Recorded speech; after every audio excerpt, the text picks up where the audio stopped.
All right, boys, this one's for all the hippies and the tree huggers.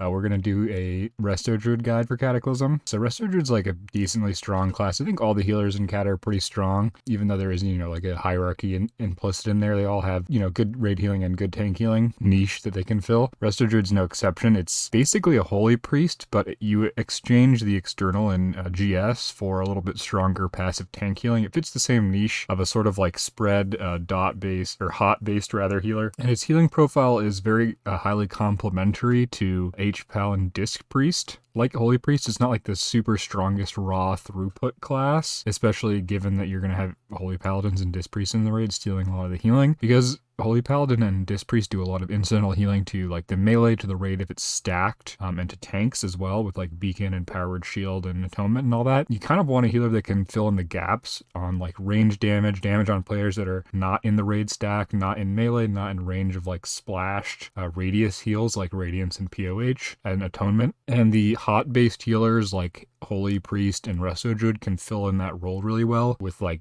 Rejuve, Wild Growth, Renew, Circle of Healing basically functioning the same way as like, basically these hole-filling spells that can, do decent healing on any target no matter where they are. So yeah, you're a hole filler as a Resto Druid. So that's the strengths. What are the weaknesses? It's a little bit of a mana hog sometimes. You only really have Innervate as a mana tool, so if you don't play correctly, you can And it's also decently reliant on its cooldowns to do high throughput, so you have to like time your Trank and your Tree Form kind of well in order to be like really blasting. You also have to aim your Efflorescence, which is a bit annoying because it has a kind of a small radius, although it only has to hit 3 targets to be fully effective. So now that we've talked about strengths and weaknesses, let's talk about talents. So for specking Resto, you get Swift Mend, which is like an instant that consumes a rejuve or a regrowth, although we glyph this so that it doesn't consume them. And then it does a little bit of instant healing and then puts a little circle on the ground that will heal. We get meditation, which is again standard across all healers. It's your spirit regen. We get gift of nature, which is just 25% healing increase. We get disentanglement, which is more of a PvP thing that allows you to shift out of roots, although maybe there's some, if you get like MC'd and somebody roots you maybe can shift out of it. And then our mastery, which is, we'll talk about it later. It's basically just an increase to your hots. So to get 31 points in Restoration, we're going to take 2 in Blessing of the Grove.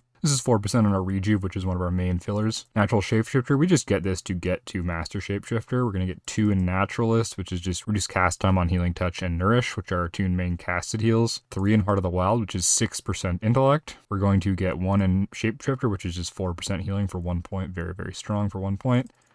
Imp Rejuve is 15% on Rejuve and Swift Mend. This is huge. Again, 2 of our most important spells, 15%, very big. Revitalize, this is a really powerful one. This is basically whenever we heal with one of our main hots, we have a chance to get 2% total mana, and this can happen every 12 seconds. This is kind of like our Rapture. It's it just happens in the background though. You don't have to like actively play around this. You are always going to have a life bloom out, and you should always have at least 1 rejuve out, so you're basically just going to get this no matter what you do. It also gives replen when you cast or refresh a life bloom, so that's really nice. We can give replen out there. We're going to get NS. This is just 3-minute CD, makes our greater heal instant, and it makes it do 50% more healing. So just a really nice utility spell. Here we're going to get 2 in Empowered Touch and 2 in Malfurion's Gift. So Malfurion's Gift makes it so that every tick of our Life Bloom, which ticks very frequently, has a chance to proc Omen of Clarity, which is just a free spell. It also reduces the cooldown of Trank by 5 minutes, which is very, very strong. Empowered Touch is increases the direct healing done by your Healing Touch, Regrowth, and Nourish by 10%, which is not really that important. And it also grants those spells a 100% chance to refresh the duration of your Life Bloom on targets. This is the reason why we spec into this. It allows us to refresh our 3-stack Life Bloom with a single target heal, which, if that single target heal is not fully overhealing on the tank, you will get a decent amount of value out of it. Plus, it will proc your mastery. So here we're going to get Wild Growth and 3 in F-Flow. Wild Growth is just like a really, really strong AoE heal. Puts a decent hot on 5 or 6 targets if it's glyphed. It's pretty mana expensive. It's basically our Holy Radiance, except it has an 8-second cooldown. F-Flow, this is very, very, very strong ability. Pretty insane heal. Basically just what we talked about before, when you Swift Mend, it makes a little circle on the ground that will heal for the percentage of the amount of that Swift Mend to 3 targets in 8 yards every second for 7 seconds. So like this actually heals for something like 1500% of the heal of the original Swift Mend. So it's like insane mana. And we'll talk about that later again. So here we have to get to the next tier. So there's a couple things you can do here. If you want to take Dispel, like for 5 mans or whatever, you have to take a point in Dispel, obviously. In Raid, you should just try to have your other healers dispel because we are decently like point starved in Resto Druid. It's kind of like Resto Shaman where or Discipline and Holy Priest and HPAL like kind of they just have a cookie cutter build and there's like 1 or 2 flex points. Druid and Shaman like you have so many things you want and just not enough points. It's kind of annoying. You kind of want to get 1 in Nature's Bounty, which is just crit on regrowth, and it makes your Nourish 10, 20, or 30% haste if you have 3 rejuves out, which is quite nice for, again, refreshing your life blooms. Next, we're going to get Swift Rejuve. This reduces the GC of our Rejuve by 0.5 seconds. This is not a throughput increase, but it is a, like, just allows us to put out a lot more Rejuves in a given set of time, which is like is going to increase our ability to like burst heal and also pre-blanket hots, so it is very strong. You can get 3 Gift of the Earth Mother. This is priest healing done when your life bloom expires by 15%, which is not like super important, but it also causes our rejuve to instantly heal for 15% of the total periodic effect. So this is like, I think Holy Priest has exactly the same talent for Renew. Just gives you a little bit of instant healing on your rejuve, as well as, you know, obviously increasing the total healing it does by 15%. So we need 1 more point to get to tree form.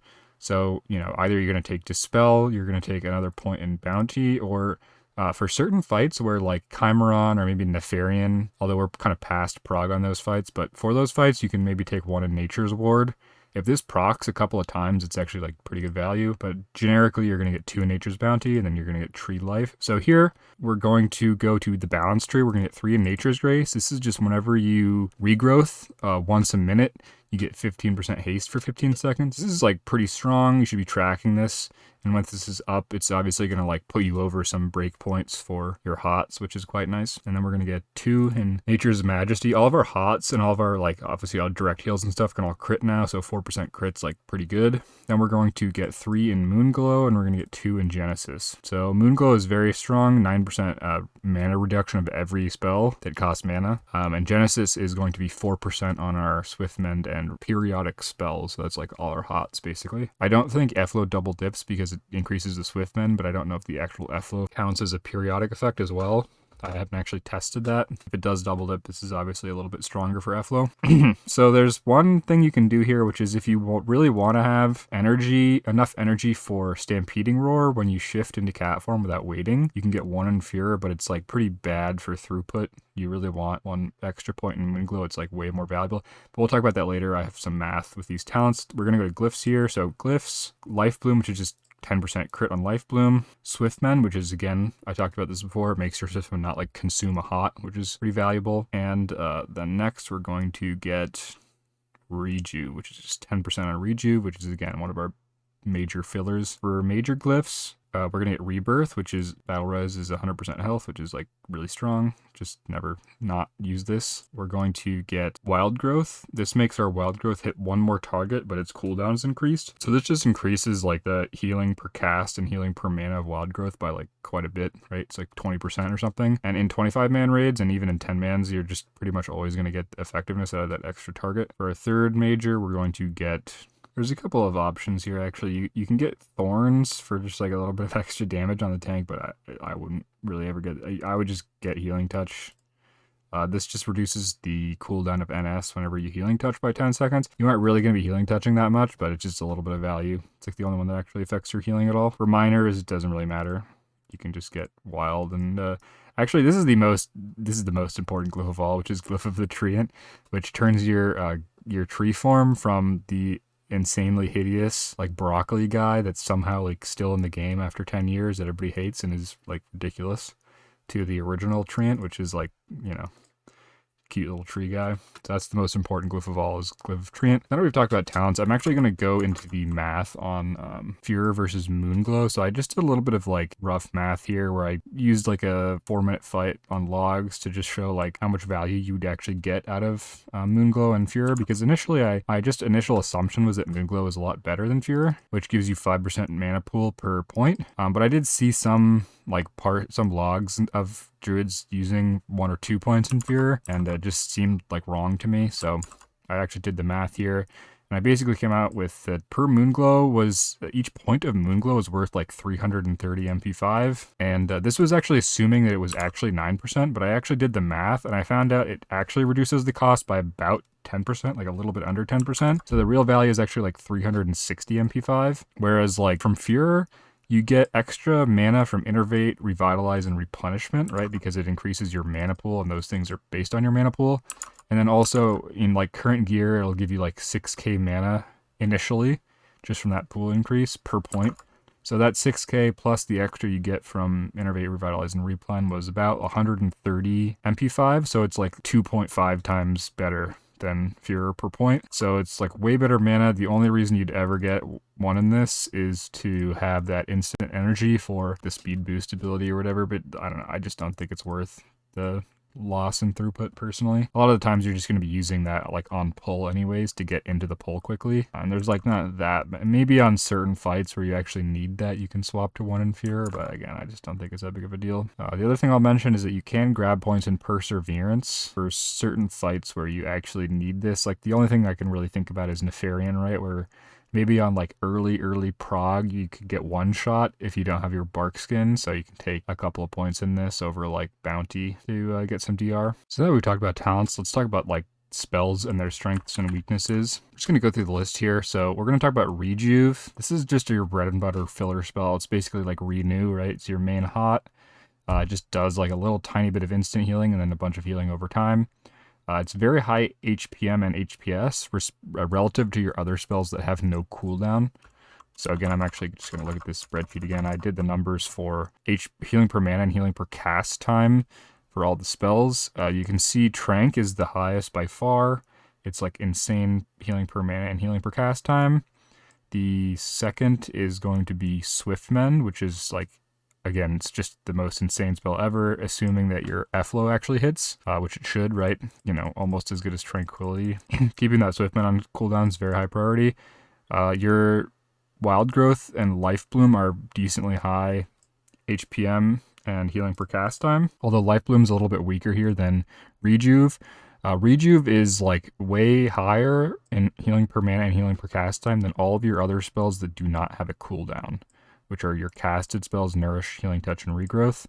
So this spell is like really good, especially with that GCD talent. Like without the GCD talent, you get almost half the healing per cast time. You can also use it to pre-hot and like blanket damage before it happens, especially given that GCD reduction. You can get a lot of them out in a short time, even with like very low haste. So let's talk about Life Bloom. Life Bloom is like our passive tank heal. It's basically like our version of Beacon. You know, whereas a H-Bow will keep Beacon on the tank, we're going to keep 3-stack Life Bloom on the tank, and we're going to be refreshing it with casted heals. So it's like high healing per mana, super high healing per mana. It's refreshable with our casted heals. As we talked about with the talents, it generates mana with replenishment, and as well as with that talent that gives us 2% total every 12 seconds. It's also fine to hardcast this if you have Mastery. So our Mastery just gives us increase in our hots for whenever we cast a direct heal for 10 seconds. So, you know, you want to refresh Life Bloom with a Nourish or with a Healing Touch, both because it's like mana efficient if it doesn't overheal on the tank, and also because it will keep your Mastery up. It's also, yeah, again, it's fine to just actually, if you have 3-stack Life Bloom and you already have your Mastery up, this bar here shows me the duration of my Mastery. You can actually just hardcast Life Bloom, and it's not that bad if, you know, you're moving or if you don't have the time to cast a Nourish. You should always have at least one out just for those clear casting procs. Like, you get the same amount of clear casting procs from Malfurion's Gift if you have 1-stack Life Bloom out as you do if you have 3. So there's no difference there. So you should always, like, if your 3-stack falls off and you don't have time to re-put it back up again, you can just put 1 out, and you'll still get those clear casting procs. Wild Growth is, again, it's our version of Holy Radiance, but it has a cooldown. It's very high healing per mana and healing per cast time. So we just want to be basically keeping this on cooldown whenever it will be effective. It's very high priority. It's a lot better than non-cooldowned spells. Yeah, you should just basically be keeping this on cooldown as long as there's any amount of raid damage going out. Swiftmend plus Efflow. Swiftmend plus Efflow is, again, insanely efficient and high HPS. It's like only second to Tranquility in terms of that. It's way better than all of our other spells, basically, combined. So you want to keep this on cooldown as much as possible. It's capped at 3 targets, and it has a kind of a small AoE. So a lot of the times if there's just tank damage going out, it's fine to just send this on the tank and have it just heal like the tank and maybe 1 melee that's in range. But whenever there's like raid damage, like you can see here on this Alcure pull, I'm going to be putting the Airflow on the raid stack, and that's going to be the most effective way to put it there. Keep in mind you do have to have a regrowth hot or a rejuve hot on the target in order to swiftmend them, so it can be useful to either put it on yourself so you can aim it, or put it on somebody that you know where they are, so that you can like know where the Airflow circle is going to plop down. Airflow heal also scales off the amount the swiftmend heals for, so the actual efflorescence heal can't crit, but if the swiftmend crits, it basically means that every single tick of the Airflow from that swiftmend will also be crit, so it'll have a higher value. So crit does benefit this, even though the actual ticks can't crit. Also, again, yeah, it heals for like 1500. Nourish. Nourish is like kind of a dog shit spell. If we look at the numbers for its healing per mana is 6.7, and its healing per cast time is like less than 10k.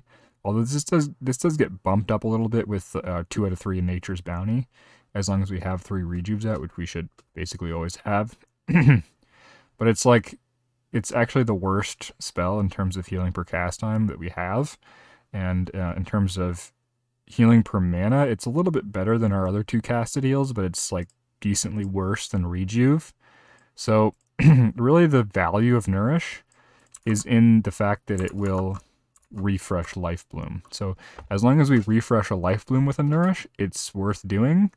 But if we aren't refreshing a Life Bloom with a Nourish, it's not worth doing. So you basically should not cast, you shouldn't just like cast Nourish on a random person in the raid for no reason that doesn't have a Life Bloom on them. It's just bad. Even if it fully doesn't overheal, it's still like just not a good spell. But it is extremely efficient if you do use it to refresh Life Bloom, right? Because you're effectively getting a free Life Bloom, which is like, 1300 mana. So you take a huge amount off the mana cost, and the Nourish itself then only costs a few hundred mana and becomes very efficient. It also triggers Mastery, and it's very cheap, so it's a cheap way of triggering that Mastery, which is quite nice. You want to have like basically 100% uptime on your Mastery, so using a Nourish every once in a while on the tank to refresh Life Bloom will just naturally keep that Mastery up. So Healing Touch. Healing Touch is acceptable. It's like an acceptable large single target heal. It's our greater heal, right? So, not great healing per mana, but it's pretty good healing per cast time. And it's definitely better healing per mana than our flash heal, and about the same like HPS. So it's okay. You can cast it on the tank if it's not going to overheal. It's just gonna. It's basically like you cast this on the tank if they're taking enough damage that a Nourish like isn't going to be enough, and you want to refresh your Life Bloom. Again, if you do refresh Life Bloom with it, it becomes a good bit more efficient. It also gets reduced by clear casting. Same where Flash Shield does, so if you have clear casting procs, you can use it with those if you want to. It's also very useful with Nature's Swiftness, because again, Nature's Swiftness is going to make it instant cast and do 50% more healing, so you're usually going to want to use your NS with the Healing Touch. And it's our like oh shit button that will like basically lay on hands whoever we cast it on. So next we're going to talk about Regrowth. Regrowth is our flash heal. It's a little bit different than the other flash heals. Instead of just, doing a bunch of healing with a short cast time for a lot of mana, it does like a medium amount of direct healing, and then it also puts a healing over time effect on the player that it heals. It's like 6 seconds long and ticks for a decent amount. This is very low HPM, and it's actually kind of a low HPS spell. Like your Rejuve is actually higher, is actually double the healing per cast. So kind of bad. Wild Growth is like almost 4 times the healing per cast. Swift Mend is 4 times the healing per cast. Tranquility's like 40 times or whatever. So Regrowth is like actually not that good. The reason we use it is because it's a quick cast time, and it consumes our clear casting, and it will refresh Life Bloom, obviously, just like the other casted heals, which is quite nice, and it also triggers Mastery. So if it didn't do all those things, you'd basically never cast this spell, but because it does, you're going to be consuming most of your clear casting procs with Regrowth. And a lot of those are going to be going into whoever has Life Blooms on them, but you can also just use it to spot heal. And in an emergency, it is like a decent spot heal. Although again, like Rejuve is like a lot better. And you also just like, your spot healing isn't that great, so you kind of just want to leave that to other healers. If instead of regrowthing a low target, you just rejuve them and assume they're going to get a powered shield or some direct healing from some other spell, they're going to get hit by a Wild Growth Hot, and then they're going to get hit by a Circle of Healing or a Riptide or whatever. Like, regrowthing people who are low in an emergency is like not really the greatest use of your time. It gets a decent bit better if you have 3/3 of Nature's Bounty, which will increase its crit chance by like 20 more percent, and also if you have Living Seed, which will basically increase your crit effect on heals by 30%. But this is not like worth the talent points because it's just not that strong anyway, so getting a little bit of extra scaling on your regrowth just isn't worth. It does do a decently low amount of overhealing because you're usually going to be using this on somebody who's low as an emergency heal, so that does mitigate it a little bit, but it's basically it's a pretty bad spell. Tranquility is like our healing hymn, right? It's just like an insane AoE heal that you channel, scales with haste. You should try to pair it with your tree form, as well as like with any haste buffs. You want to have your mastery active when you cast it. It does not snapshot tree form healing percentage though, so you have to like actually cast the whole duration inside of your tree form. So it can be kind of awkward to schedule this around tree form sometimes, and sometimes you do want to split your cooldowns, but for like your full throughput, you really want to have your tranquility inside your tree form. It's also a 3-minute CD, so you want to be getting as many of these in a fight as you possibly can. Same with tree form. So tree form is like kind of an insane CD as well. It's 15% healing increase for the entire duration, which I believe is, we can check here. The duration is 25 seconds, but I think there's a talent that increases it. Yeah, so it's 6 seconds extra, so it's 31 seconds. Along with that 15% healing increase, it's also going to line up perfectly with Trank, right? They're both 3 minutes. As well as it like gives some of your spells extra effect. So your wild growth is going to hit 2 more targets when it's up, which is like obviously a huge effectiveness increase on top of the 15% healing. Your regrowth is going to be instant cast, which is like really not that big because it should be basically GCD capped anyways. It's a very low cast time spell. That doesn't really give you that much value. It just means you can use it like while you're moving and it's instant, right? So it's a little bit better of an emergency heal. And then it's going to make your Life Bloom able to be cast on any number of targets. So normally your Life Bloom can only be on one person, but while you're in tree form, Life Bloom can be on any amount of people. So you can just spam it on the whole raid. So our basic play patterns with tree are going to be keep your Swiftmend, your Wild Growth on CD, and you're either going to spam Rejuve if you want to maximize HPS, or you're going to spam Life Bloom if you want to maximize your healing per mana. That's basically that's like the very simple way of explaining how tree form works. And then you're going to use your clear casting procs to refresh high stack Life Blooms or to keep up your mastery by using instant cast regrowths. We'll talk a little bit more about tree form later, but that's just like the super quick play pattern. Again, just a pretty strong 3-minute CD. So now we're going to talk about stats. So what are our stat priorities as Resto Druid?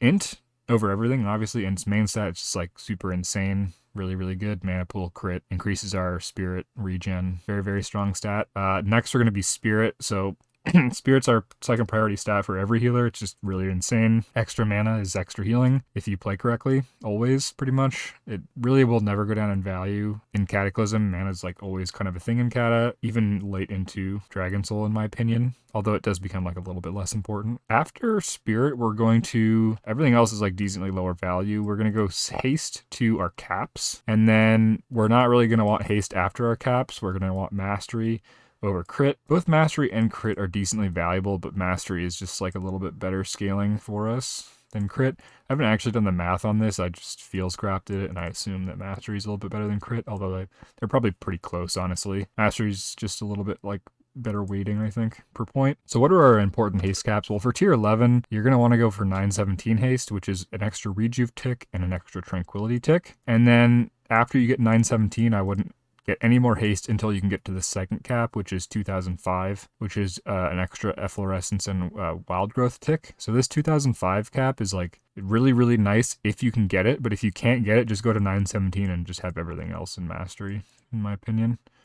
There's no use being like 1200 haste. There's really not that much value. The only thing you really get from that is just reduce GCD on your Life Bloom if you're going to be spamming Life Bloom in tree form. Other than that, it doesn't do anything for you, really. So that's stats. Again, pretty simple. Just go to your haste cap, and then after your haste cap, you reforge into mastery or spirit if you don't have spirit. Although all your gear should have spirit on it because you're a healer. So that's just, that's how healers work in Cata. You just get spirit. So what's our play pattern? Our general play pattern is Swiftmend on cooldown, Wild Growth on cooldown, keep 3-stack Life Bloom on the tank, refreshed with Nourish or Healing Touch. You're going to spend your clear castings on Regrowth or Healing Touch. You're going to Rejuve as a filler, You're going to tree form and tranquility, big damage, and you're going to try to keep your mastery up 100% of the time, which it should be if you're refreshing your life bloom correctly and spending your clear casting procs, assuming, average RNG. When it comes to mastery uptime, it's okay to save clear casting for a few seconds to maximize mastery uptime. So like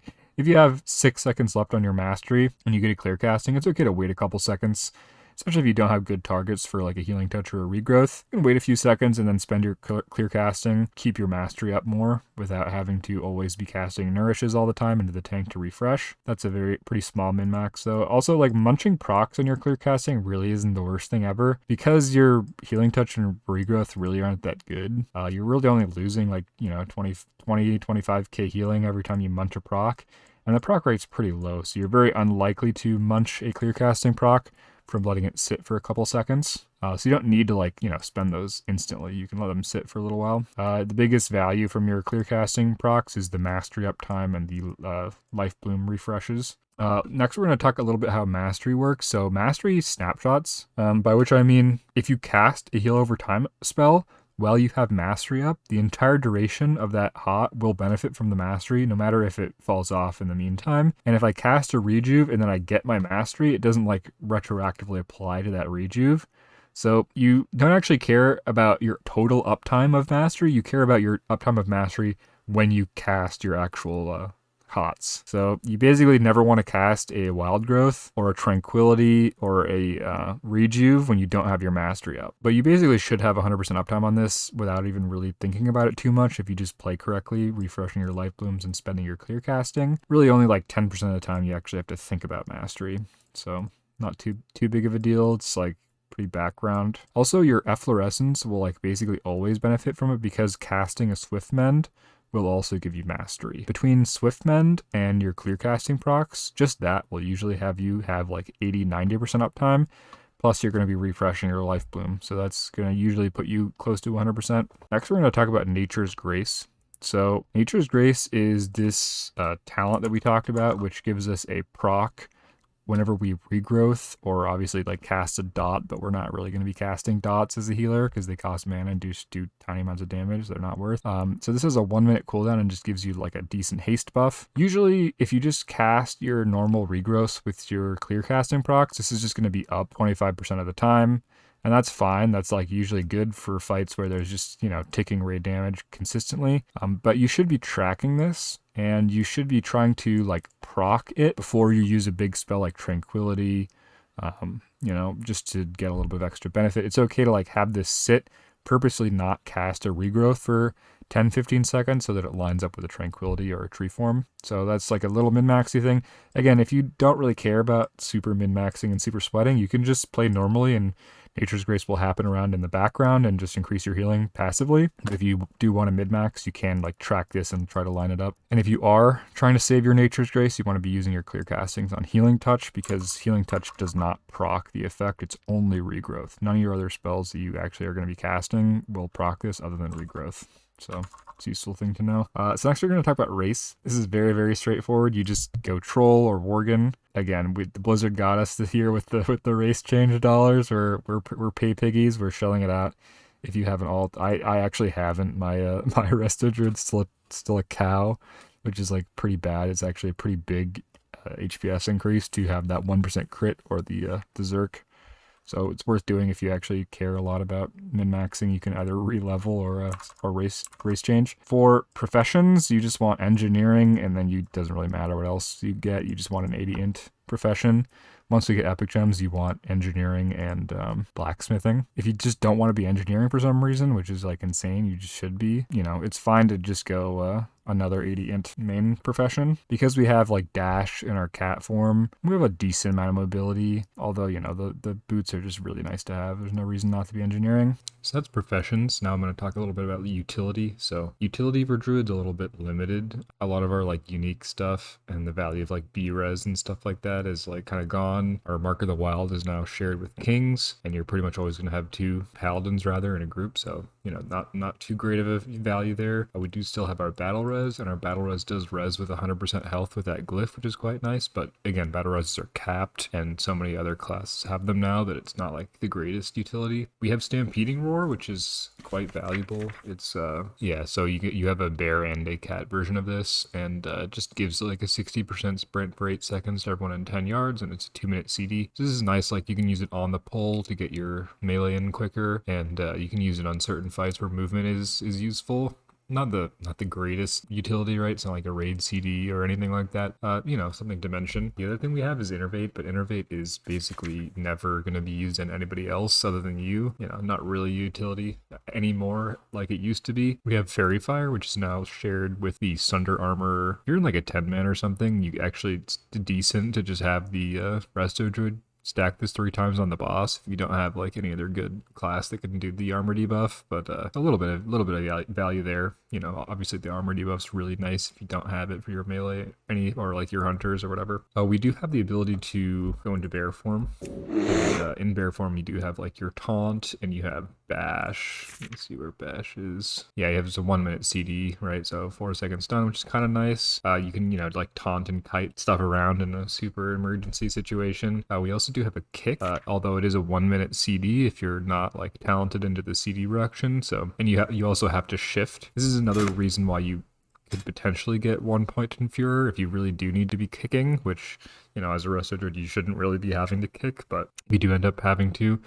A kick on some fight, you can get 1 point in this so that you can like instantly go into cat and have enough energy to skull bash. It also has a little bit of a range, 13 yards, so like, you know, not purely a melee kick, which is kind of nice. You of course have like your standard druid stuff like roots, and yeah, you have roots and you have cyclone. These are, again, pretty limited in raid, but like, you know, maybe 5-mans, you can find some value for these. We have Soothe, which dispels an enrage, so this can be useful sometimes. It's an instant. Can't think of any like huge bosses where it's useful in Kata, but you know, in 5-mans and stuff, and in PvP obviously it's kind of good. Hibernate, again, not useful really in PvE. Our defensiveness is basically just bark skin, which is pretty good, right? It's 20% shield wall, 12 seconds, 1-minute cooldown, pretty high uptime. It's usable whenever you're CC'd. Pretty good defensive. And when this isn't up, you can always in an emergency go into bear form. I don't think bear form really has like any sort of built-in damage reduction other than, you know, your armor, but it does increase your stamina by 20% even if you're a healing druid. So you see there I go from like 130k self buff to 153k. So this can be useful to live like some one-shots like in Therian. If you don't have your bark skin up, you can just pop into bear form for a crackle and you're like always gonna live. You also can use your mushrooms as a Resto Druid, so if you want to really min-max damage, you can like put these down before the like pre-pull, and then just pop them to get a little bit of free damage. You also can do a decent amount of like AoE with these, so you know, like if you were progging Meloriac or something and you weren't killing the ads fast enough in the green phase, you could put some mushrooms down if you wanted to. They do cost mana, but they're like pretty cheap, right? It's like less than 2k mana, so not the biggest deal. Thorns is kind of an interesting spell. I just like don't really cast this because I'm lazy, and it is like pretty expensive, right? 6k mana.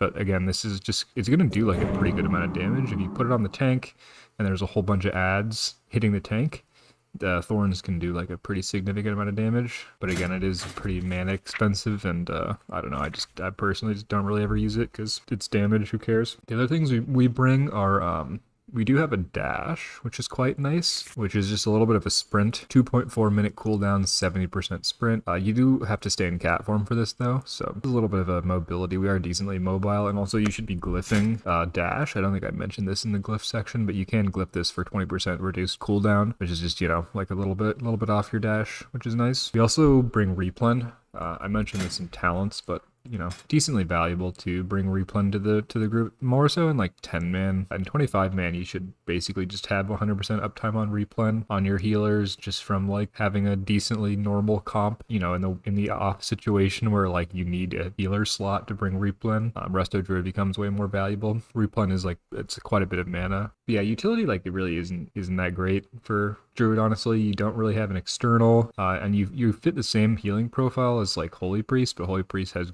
GS, which is like a decently strong external, as well as bringing that like external mana buff with him, which you no longer bring, right? Because your innervate is just going on you now. We're not like, again, particularly tanky. We're not like Holy Paladin tier tanky, or even like Shaman is decently tankier than we are. So yeah, it's, you know, outside of Barkskin and bear form, you just like basically a priest, right? You have no like passive DR really. You don't have like an EHP or a non-throughput raid CD like a barrier or AM, because your raid CDs are just throughput, right? It's like tree form and tranquility, and that's pretty much it. Yeah, again, no external mana CD. Roar is okay, but it's again highly situational, and it's also brought by every other druid. So you know, feral druids, balanced druids, especially feral druid, because they don't have to shift out of their form. They're just always in form to cast it, so they can cast it like more reactively because it's not like 2 globals away, right? That's our utility. Again, not the greatest, right? We're not a holy paladin. We don't have 50 hands and buffs and raid cooldowns and everything in the book, but we do bring a little bit of stuff there. Next, I'm going to talk about some tree form like advanced stuff, and then I'm going to talk about dark intent. Actually, I'll just talk about dark intent first. So dark intent is like the buff that warlocks give, and it's like pretty insanely strong if you can get it consistently, because it makes our haste breakpoints a lot more reasonable to reach, especially in like tier 11 if you're not like fully bissed out with the like haste alchemist stone. You know, that like 2005 haste breakpoint for your wild growth and FLO tick can actually be decently difficult to get. So if you have DI, it makes it like 1500 or something, which is like insanely way easier to reach. And also like the stacking effect it gives is also like huge. So if you can get DI, like you're just super stoked on that, and you're the best healer to give it to. Yeah, you should be petitioning your warlocks, paying them under the table, giving them, you know, cash or whatever. You should be simping for your warlocks to try to get DI. But again, it's unlikely you're going to get it, right? Because pretty much most of the time you put these externals on DPS. It's just how most guilds do it. So it's very rarely going to be you with the DI. So for tree form, there's a couple of things here. So your basic play pattern for tree form is really not that different from your caster form in terms of wild growth and swiftmend. You really want to be keeping wild growth and swiftmend on cooldown in tree form. Swiftmend and Afflo is just like insane spell always. But wild growth specifically, because tree form gives it 2 extra targets, wild growth becomes like super juicy in tree form. It's just like insane, especially in 25 man where like you're really likely to have all the targets be effective. And really the main choice in tree form is like whether or not you're going to be life blooming or rejuving most of the time. Life bloom is like insanely mana efficient. So if you're at all like mana constrained, it can be useful to just, you know, spam Life Bloom as your filler. It's also good at healing different profiles of damage, right? Like if there's fully spread taking raid AoE, like a Cho'Gall, a Shadow Ad or something, Rejuve is really nice. But if there's like let's use Cho'Gall as an example, right? So on just a Shadow Pulse, you're probably gonna just spam Rejuve. But like if the double ads come out, that's an interesting like change in damage profile, right? Because it's 2 tanks that are both going to be taking pretty heavy damage, and one of the tanks is like going to be kiting the ads out, so they might be ranging some of the healers. So that's actually a really good opportunity to life bloom, because if you go into tree form, you can put 3-stack life bloom on both tanks, and that's going to be like hugely efficient, right? So it's a good example of a time when you'd want to be using your life. Also, if you are going to be stacking life, incentivize to not like spread it out single life blooms, but actually stack them up to 3. And you should try to be selecting people who are either going to be taking heavy damage or who aren't going to be like in the raid stack, getting radiance splashed heals and like healing rain and all that. Like hunters, range that are super far out, people that get like a debuff that's ticking, something like that. Try to use your clear casting, because if you do spam life bloom, you're going to be getting a lot of clear casting procs. And you should try to use those on your higher stacked life blooms. Ideally, you're going to have 3-stack life bloom falling off. You get a clear casting, you just instant regrowth to refresh that, and then you're going to be casting life blooms on less than 3-stack life bloom targets, right? Just to get full value. You know, you're just obviously going to be prioritizing wild growth and swiftmend over life bloom because they're just way better spells. They're insane. And once your tree form drops, just be careful with casting life bloom, because if you use it to refresh a life bloom, or if you put it on a target that doesn't have life bloom, it will like clip the last life bloom that you cast. So like, let me see if I actually have a example of this. I think I do here? Yeah, so here you can see my tree form's just ending, and I'm pretty sure I did this on purpose just to show when I was recording. So you can see my tree form just faded. I have a couple of life blooms out, and I'm gonna put a life bloom on this hunter, even though, like, you know, my tree form is gone, so I can no longer put life blooms on infinite targets. And you'll see that when I life bloom myself, it clips the life bloom that was on the hunter and disappears it, right? So this one's still out, but every time you cast a life bloom on a new target, if you're out of tree form and you have life blooms out, it will like clip the last one. It won't delete all of them, but it will delete like the last one that you cast. So right there you can see like I have all these life blooms out. My tree form is going to drop here. I refresh it on the hunter, and then I cast it on myself and it disappears. So you just want to be really careful about how you use your life bloom immediately after your tree form falls if you have a bunch of life bloom stacks out, because you can really easily clip them and lose a bunch of healing that way. So that's something to be careful of with your tree. Also, Tranquility does snapshot haste. It's a channel, right? So whenever you initiate a channel, it will calculate the duration based on your haste at the time and snapshot, but it does not snapshot the healing percentage buff from tree. So that 15% you get from tree, you can't like cast it right at the end of your tree form and still have that 15%. And your highest throughput is going to be to cast your Tranquility inside of your tree form.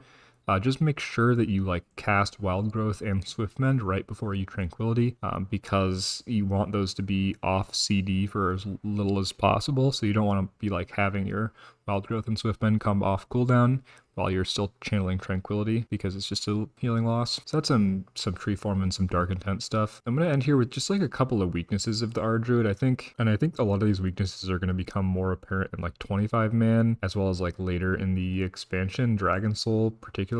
Although all the healers, like, they get really strong. They all scale up really, really well, and they're all like super powerful. There's just a couple of things about Druid that are like a little bit weak here. So it's like target capped, right? So your FLO is target capped at 3 targets. Your Wild Growth is target capped. You don't have any heal that scales up infinitely. So like Resto Shaman, Healing Rain, no matter how many targets it hits, it is target capped in the sense that it doesn't like really heal more than a maximal amount per tick. Even if you had 100 people in the Healing Rain, the actual Healing Rain ticks themselves wouldn't heal for very much, but your amount of Earth Living procs is going to scale like infinitely, as well as like Holy Paladin. Holy Paladin, your Radiance Hot is not target capped, so if you had 100 people in a Holy Radiance, it would still heal for more and more and more, and the more people you have like in the stack, the better Holy Paladin and Resto Shaman gets. Whereas for Druid, like, you're healing your maximum amount if you have 3 people in your FLO, and you're hitting all your targets with Wild Growth. So that's part of the reason why Druid is like really, really strong in 10 man. It's because that's like their target cap, right? So it doesn't really matter that you don't have 25 people in your Radiance juicing up your HPS, because you're already target capped and it doesn't really matter. But I think in Dragon Soul, like, Holy Paladin specifically is going to get so strong because all the hard fights in Dragon Soul, you're like pixel stacked, and I think that's part of the reason why Holy Paladin is like so meta in 10 man, why everybody runs Disc HPal, and it's because of Dragon Soul, right? Like in Dragon Soul, Holy Paladin in 10 man is going to be insane because of the entire raid is stacked in your Holy Radiance the whole time. Whereas like if the raid isn't stacked, like a Resto Druid is going to out HPS a Holy Paladin for most of the time in 10 man. So yeah, that's like, you know, your Wild Growth target cap, Rejuice target cap, etc. You don't really scale up with higher target counts when the raid stacks. Like even Holy Priest does, right, with their Holy Word. Although they're a little bit more target capped than Resto Shaman and Holy Paladin.